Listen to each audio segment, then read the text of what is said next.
गासैनिसिमबो आगु रंजालि बैसागुनि गाहाम हामलायनाय जासिहरबाय गोजोन्थों बर'फोरा गोलाव जाथों जै जाथों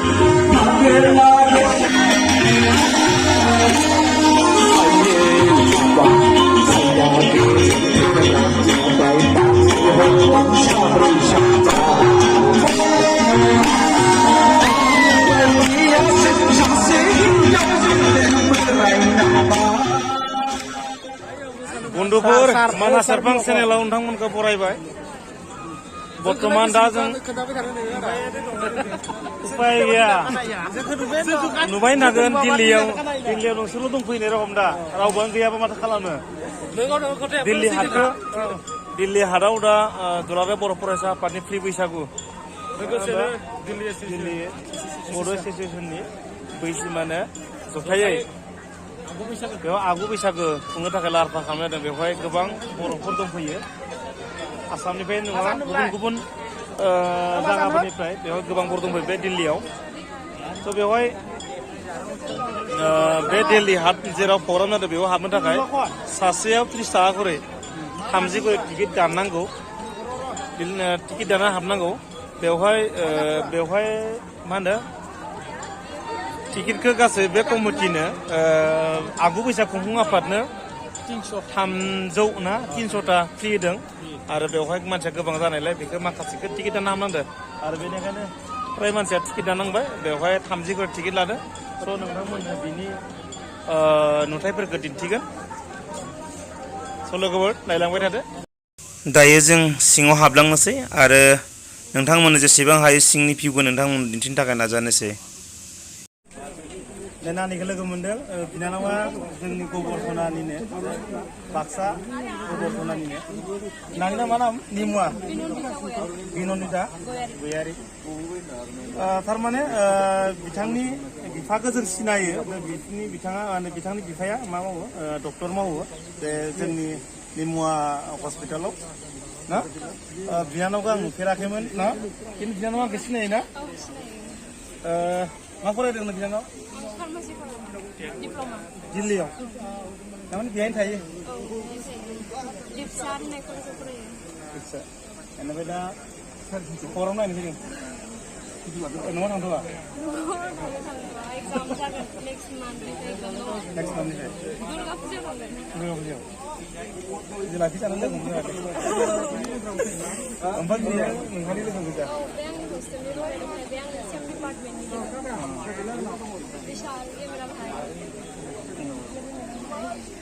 खबर अच्छा है क्या खबर अच्छा हाल अच्छा है अच्छा है बिनानावा लकेलनि मानसि लोगो मोननाय हिसाबै गोजोननाय मोनो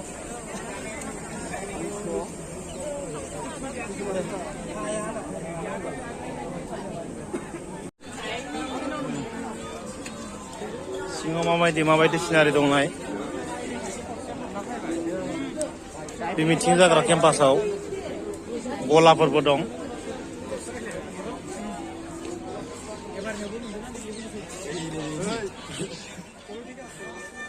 नोंथांमोननो मोननैसो गलाफोर दिन्थिनो थाखाय नाजानो बर'फोरनिनो नायलांदो नोंथांमोना मा जानाय लोंनाय बर'फोरनि खायद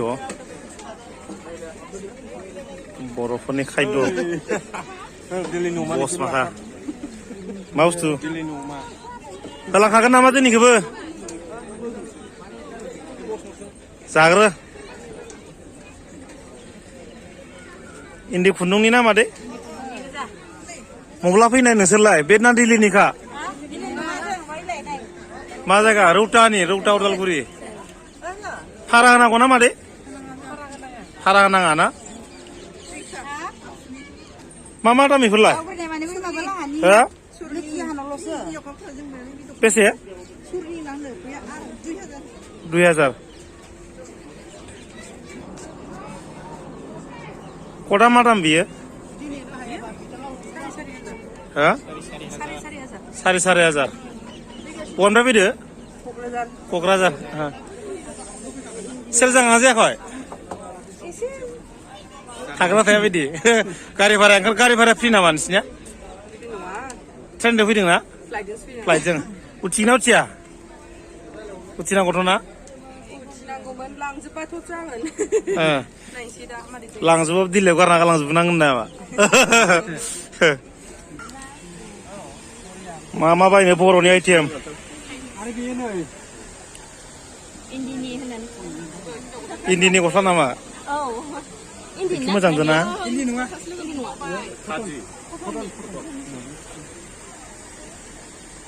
मा मा दाम होनदोंमोनलाय बेफोरो बियो 11,000 गोलैयो लेडिस 140 बेसे 1100 हिनजावफोरनि स' औ ए थैबायलै जों हौवाफोरसो नायदोंना मा मा दाम होनदो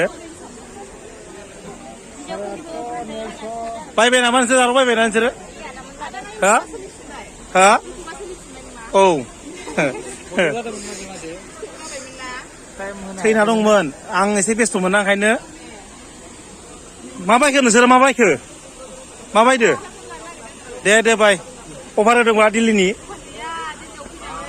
मा जायगानिनो भाइ नोंसोरो बैसागोनि अफार होनांगौ आदा चिरांनि बैसागोनि अफार माजों फैदो गारिजों फैबाय हा गारिजों फैदों फ्लाइटजों फ्लाइट नङा गारिजों ट्रेनजों औ ट्रेनजों बेनिफ्राय मा बेखौ फाननो फैखादों आरो ना औ औ भारा होनांगोन ना होना बेवहाय थानानै माबाखौ होनांनाय नङा होनांनाय नङाना जोंखौ माने लेंहरदोंसो नालाय रिकुवेस्ट खालामनानै लेंहरबाय आदसा साथ्रा लक्ष्मीनिफ्राय मा होनदो जोंबो लेंहरबाय औ सेन्ट्रेल एपसआव लेंहरदों ना मोनखो फानजोबनो हाबा लाब जाङा जाबायदि लाबोथ' खोथा गैला जाहैबाय जोंनाबो एवारनेस खालामनाय जाहैबाय आदसा नै बायलालाबाय नागिरदों मानसि माखाया बेखौ मा दाम होनदों बेयो हौवाफोरनिसो ना हौवाफोरनियालाय हौवाफोरनिया मा होनो 850 मा होनो बेखौ मा जेन्स शार्ट बे मा इन्डियान माबा मा होनना बुङो बेबो एखे ना माबायालाय मा होनना बुङो कुर्ता हौवाफोरनि नामा कुर्ताफोरा 850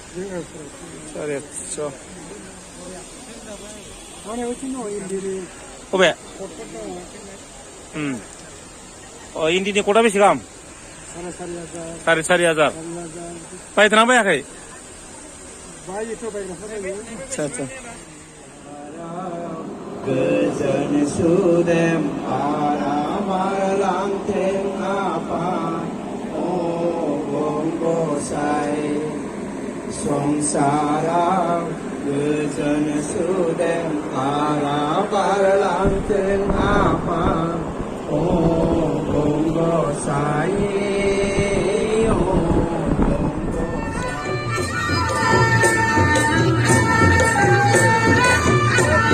गवालपारा जिल्लानि मोसानायनि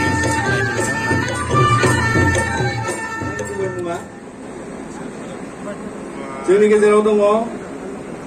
बिग्राय ब्रह्म बिथांखौबो गावनि सिनायथिखौ लानो थाखाय आं खावलायबाय जोंजों लोगोसे दं आरोबाव गौतम ब्रह्म बिथांखौबो सिनायथि लानो थाखाय खावलायबाय बेजों लोगोसे जोंनि गेजेराव मिउजिशियानफोर दङ मुंदांखा मिउजिशियानफोर 3 दङ जोंनि गेजेराव नुजानो हादों रनजित ब्रह्म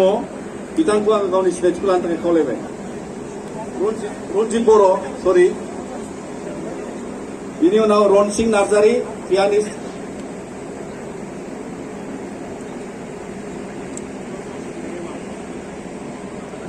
आरो जोंनि गेजेराव दङ जोंस्रां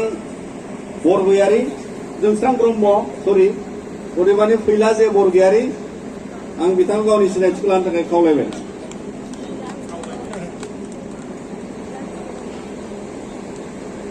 आरोबाव बड' फिल्म डाइरेक्टर एन्ड प्रडिउसार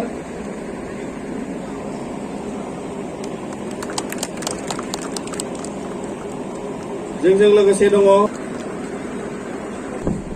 आं बिथांखौ आर'नाइजों बरायफैनो थाखाय खावलायबाय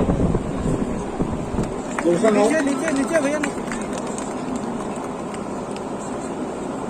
Mrs. Kiran Boro. She is a awardee of Mrs. Universe Exquisite 2017.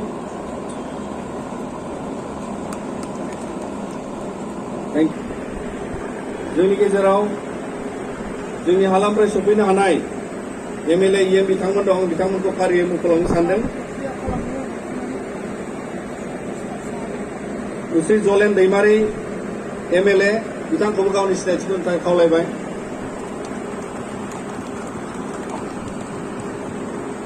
जोंनि गेजेराव दङ रनजित बसुमतारी बिथाङा EM बिटिआर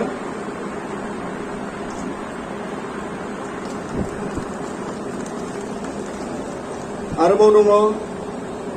उकिल मुसाहारि बिथां डक्टर मिलुद सोरगियारि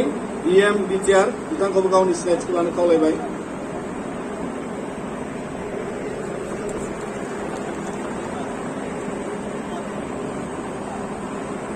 जोंनि गेजेराव दङ मुस्रि रेवरेवा नार्जिहारि बिथांखौबो गावनि सिनायथिखौ लानो थाखाय खावलायबाय EM बिटिआर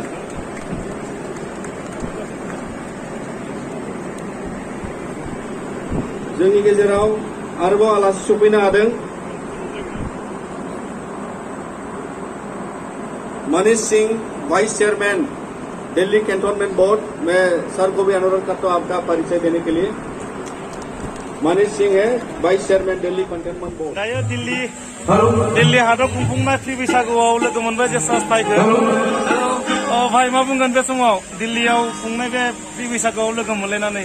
जोबोद मोजां मोनदों जायखिजाया दिल्ली बायदि नोगोरावबो जोङो जोंनि निजेनि हारिमु जोंनि कालचारखौ फालिनो सुबिदा मोनदों गुबुननि सिगाङाव जोङो एसेबाबो रिप्रेजेन्ट खालामनो हादों बेनि थाखाय जोबोद गोजोननाय मोनदों लोगोसे बानजाय आफादखौ आंखौ लिंहरनायनि थाखाय आंखौ बेखिनि प्लेटफर्म होनो थाखाय आं साबायखर जासिहरदों इयुनाव आरो बर'फोरखौ लोगो मोनलायबावगोन नङा होमबा निश्चय मोनगोन आरो थांना थानांगौ बर'आ खौसेयै सोलिलांबाय थानांगोन गोजौनिफ्राय गोजौ लेभेलाव थांनांगौ मोनगोनखौनो आसा खालामो सुदेम सना मा बुंगोन नानि मोसानो मोनासै नानिखौ मोसानो बेवहाय खाबु होदोंमोन नाथाय मोसानो मोनाखै दा मोसानो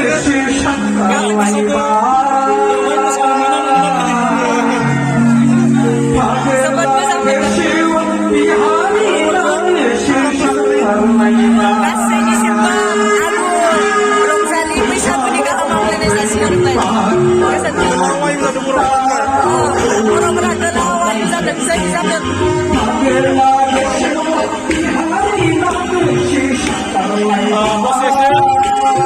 सानैसो बेनिफ्राय बैसागु